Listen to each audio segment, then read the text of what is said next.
Section 1. You will hear a man talking to the customer services manager of a bank. First, you have some time to look at questions 1 to 5.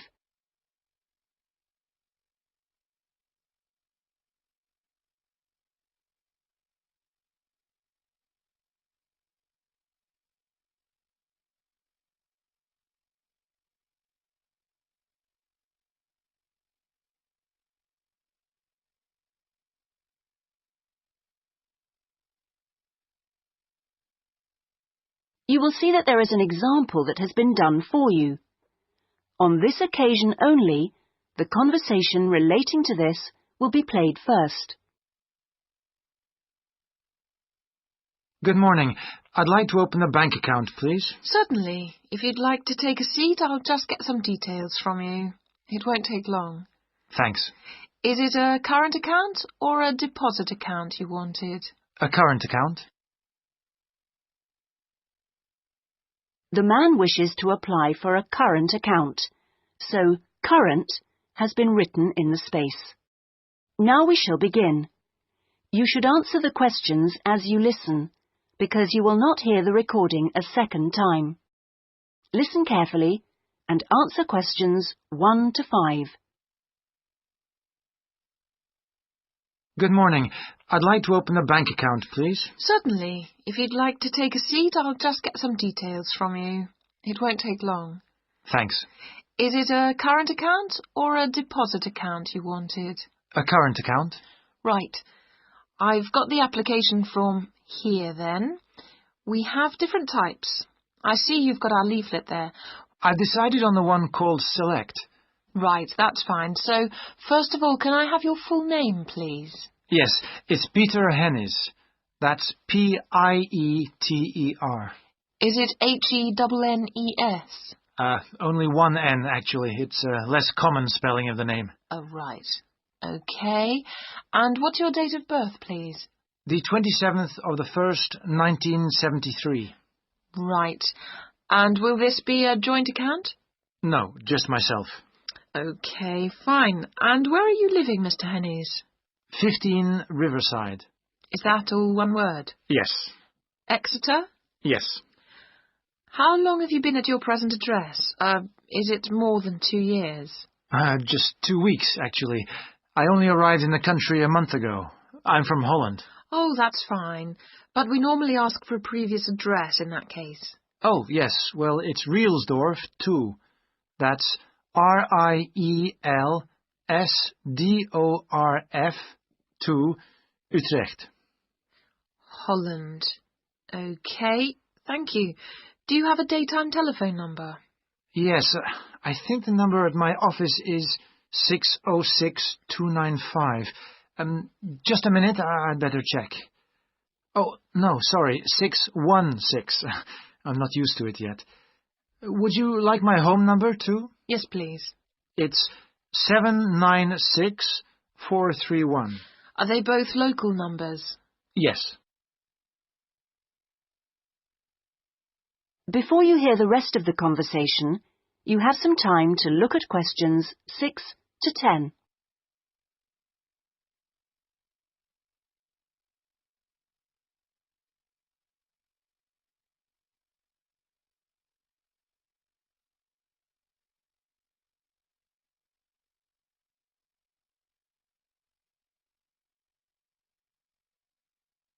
Now listen and answer questions 6 to 10.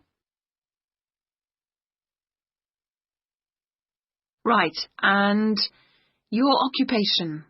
Well, I'm in Britain as a project manager, but that's not my main job. I'm an engineer by profession. I see. I think I'll put that then. It's shorter. Now, we usually ask for a piece of information which we can use to check your identity for security reasons. You know, if you phone us. Like my wife's first name? Mother's might be better. It's less likely to be known. Okay, hers is Siti. Siti? Yes, S-I-T-I. It's Indonesian. Fine. And how much would you like to open your account with? We usually ask for a minimum sum of £50. That's about €75. Well, I'm going to transfer 2,000 euros from my Dutch account just till I get paid. In fact, I wanted to ask you about that. What's the best way to do it? It depends which bank you're with. It's the Fransen Bank in Utrecht. OK, fine. I'll check that in a minute. If we have links with them, we can do a direct transfer, but it's not a big problem either way. Let's see. How often would you like to receive statements? I haven't really thought. What's the usual thing? It's up to you. Some people like them weekly. Oh, no, that's too often. Can I have them sent once a month? Yes, that's fine. Is there anything else? I was thinking of registering for your internet service at some stage. Oh, yes. Would you like me to send you information about that? Please, yes. And would you like to receive information about the bank's other services? Insurance, loans, anything like that? I don't think so, thanks. That's okay then. And one last thing. If you agree... That is the end of section 1. You now have half a minute to check your answers.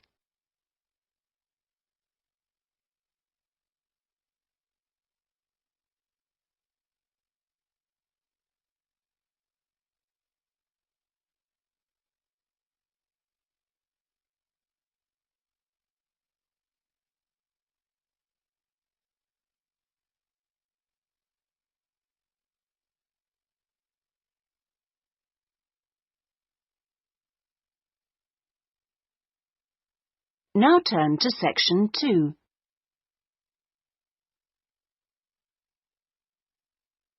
Section 2. You will hear a guide giving visitors to a country house information about the house and gardens. First, you have some time to look at questions 11 to 13.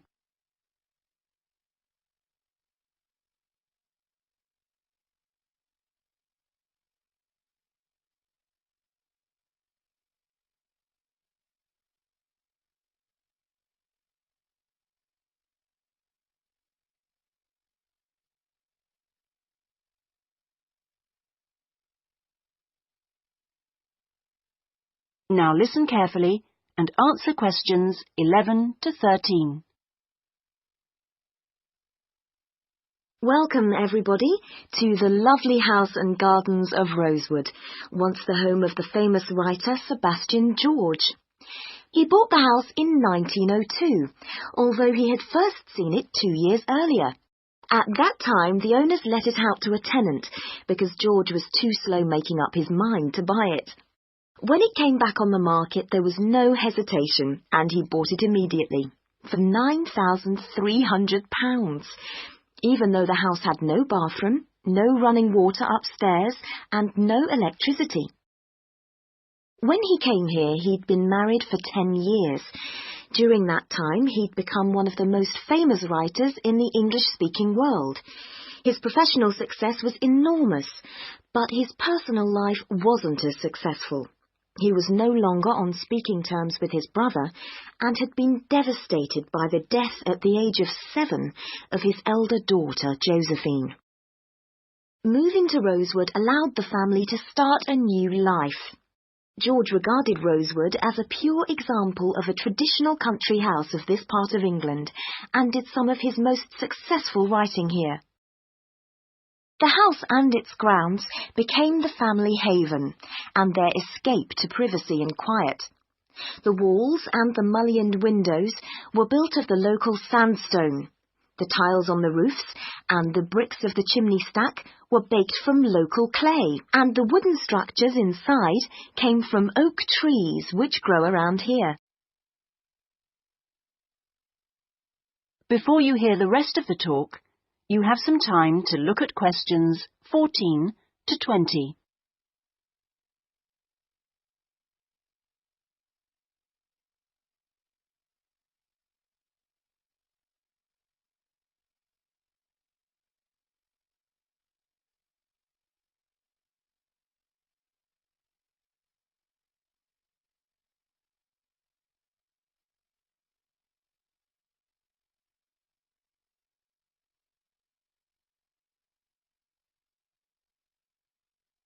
Now listen and answer questions 14 to 20.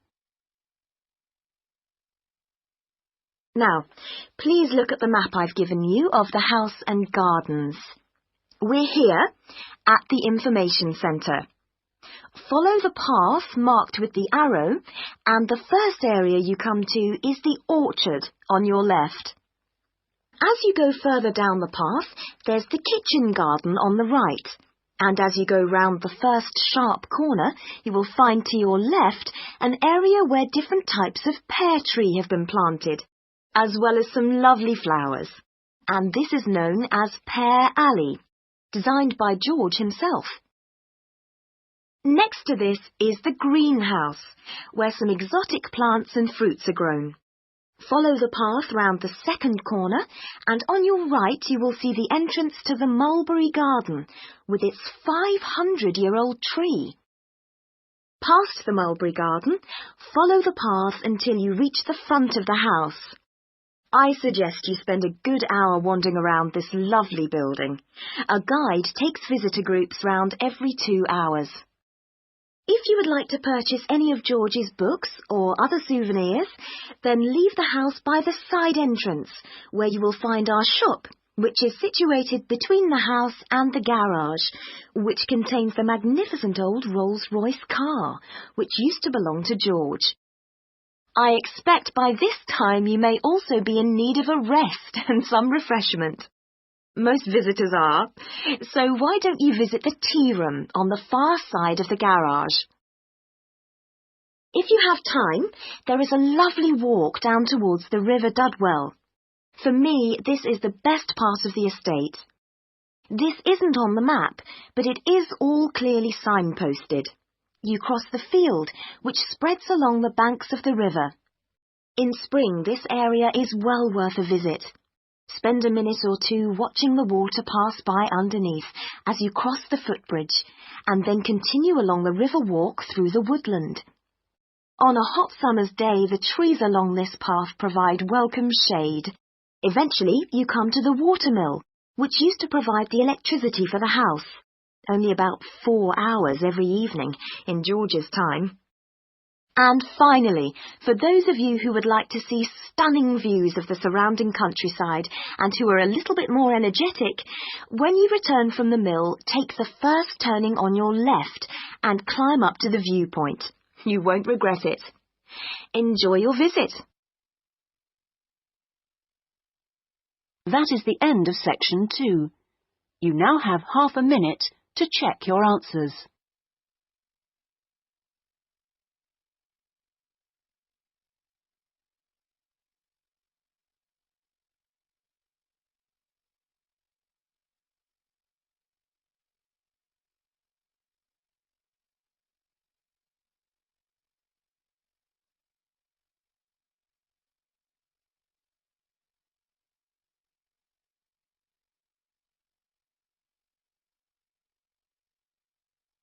Now turn to section 3.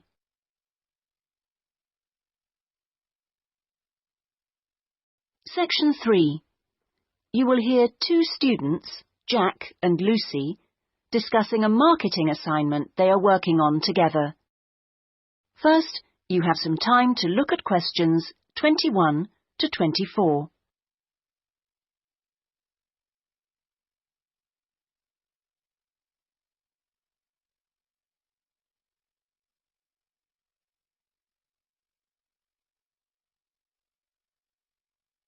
Now listen carefully and answer questions 21 to 24.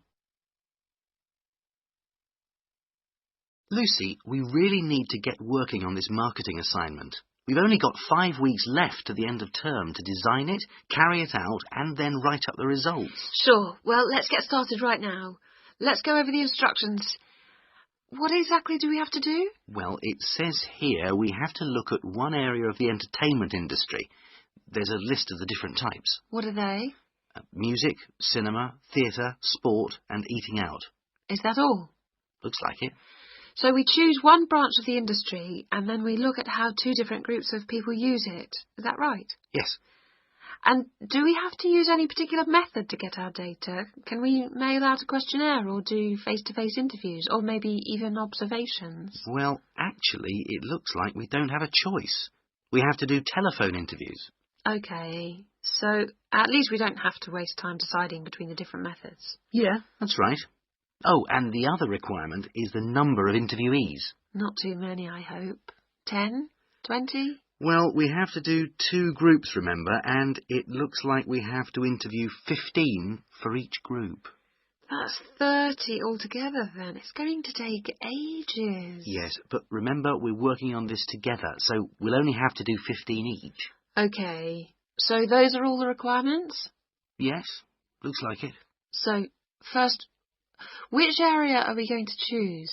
My preference would be cinema, since that's where I spend most of my money. I don't think that's such a good idea. I don't think there are huge differences in the market there. I mean, you get young and old, male and female, rich and poor, all going to the same movies. Yeah, maybe you're right. Let's make it music then. Right. So, what 2 groups will we compare and contrast? Male and female? No. Most of my female friends like the same music as me. Different age groups will be much more likely to show up differences, I think. Before you hear the rest of the discussion, you have some time to look at questions 25 to 30.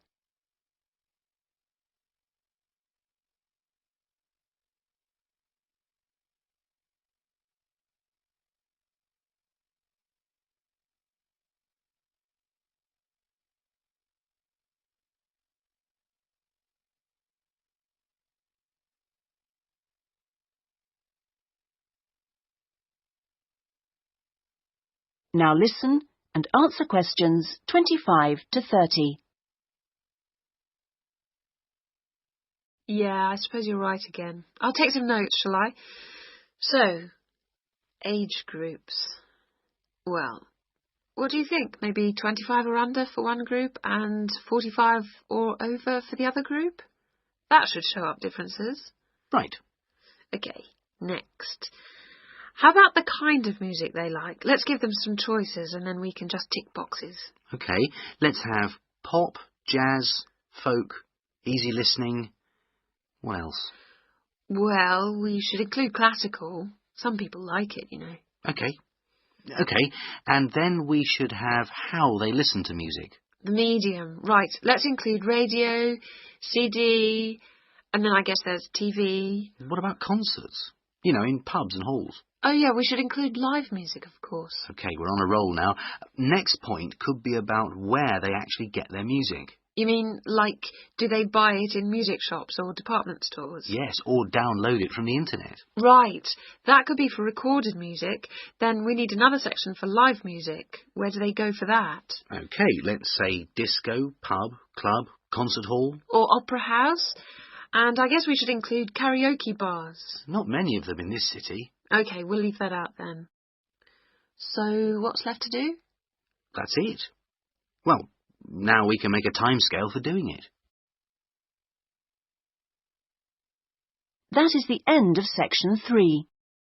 You now have half a minute to check your answers.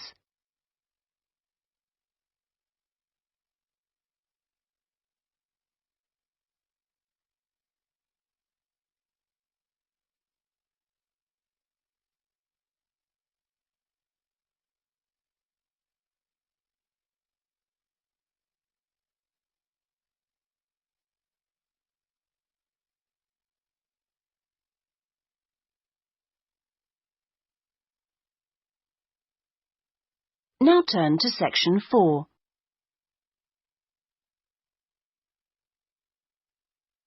Section 4.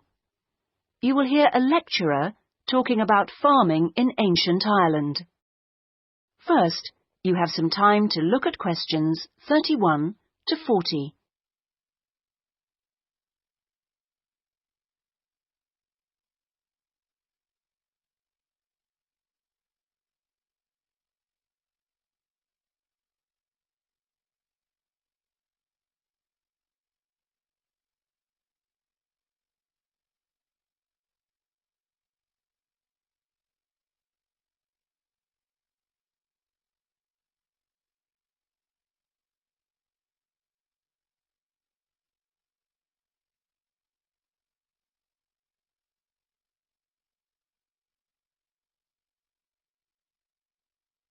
Now listen carefully and answer questions 31 to 40. Good morning, everyone. Last week we were looking at the hunter-gatherers in Ireland, across the Irish Sea from England. Today we're going to move on to the period between 4,000 and 6,000 years ago, known as the Neolithic period, which is when a total farming economy was introduced in Ireland. Now, there are several hypotheses about the origins of the first Neolithic settlers in Ireland, but most of these contain problems. For instance, there are considerable archaeological difficulties about the theory that they came from England. The evidence doesn't really add up. But there are even greater practical problems about the theory that they came directly from continental Europe. For one thing, it's not clear just how sufficient numbers of men and women could have been transported to Ireland to establish a viable population. As you know, the hunter-gatherer economy which existed beforehand was based on small, scattered groups. The farming economy would almost certainly have required much larger communities to do all the work needed to plant and tend sufficient crops to sustain them through the year. The early farmers kept various animals, including cattle and sheep. There's also evidence of pigs, but it is possible that these could have been descended from the native wild species. Now, we know from modern farming that if the level of breeding stock falls below about 300 females, the future of the species locally is at risk. So we must assume that from the beginnings of Neolithic farming, the number of breeding sheep would have considerably exceeded 300, and the national cattle herd must have been of a similar size. The question is how these were brought to the area and where they came from. It's usually suggested that the Neolithic settlers used skin-covered boats to transport livestock, but this method would have severely restricted the range of the colonizing fleets. The sheer volume of animal transport necessary means it's unlikely that this livestock could have been brought from anywhere further than England. What about crops? Well, two main cereal crops were introduced to Ireland during this time: wheat and barley, both in several varieties. The main evidence for their presence consists of impressions on pottery, where a cereal grain accidentally became embedded in the surface of a pot before it was fired. The grain itself was destroyed by the firing, but it left an impression on the pot which could be studied and identified by botanists.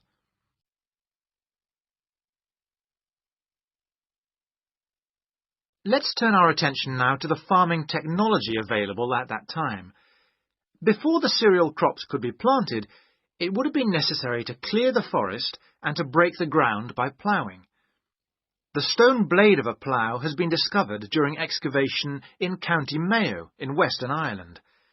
The body of the plough would have been of wood and could have been drawn by people, but it's also likely that cattle were used. Now, the cultivation of crops and the husbandry of livestock brought about changes in people's lifestyle, such as the type of shelters they made. For one thing, instead of moving from place to place, they needed permanent dwellings. The stone axes used to chop down trees to make these dwellings were far superior to any that the Stone Age hunter-gatherers used. To make the axes, sources of suitable stone had to be found and systematically exploited. These so-called axe factories were really quarries rather than factories, as the manufacture of the axes wasn't regularly performed on the quarry site. However, after the axe had been chipped into shape, they needed water and sand for grinding and polishing, so a high mountainside wouldn't have been an appropriate place for this. So this final stage of the manufacture must have been carried out close to water, and sure enough, there's ample evidence of this at coastal sites. Now, it's clear that these Neolithic axes were transported all over Ireland, as well as to Scotland and the south of England. It's not really surprising that axes from axe factories in England have also been found in Ireland. At the very least, this indicates that there was a link between the two islands during that period. One of the most useful innovations of the colonizers was pottery making, which was quite unknown to Irish hunter-gatherers. The pottery was probably made by shaping clay into a ball with the hand, and then hollowing it until the walls were the right thickness. After firing, the outside was often polished. This would have helped the pots to retain water, as they weren't glazed. Now, we know that the clay used usually came from local sources, which suggests that manufacture was on a fairly small scale, even though thousands of fragments are usually found at Neolithic sites. In the course of time, decoration began to appear. At first, this looked like a series of stitches and was just around the tops of the pots. This could have been an imitation of earlier vessels, which were made of leather sewn onto wood. Then, eventually, pots with decoration all over became much more... That is the end of section 4. You now have half a minute to check your answers.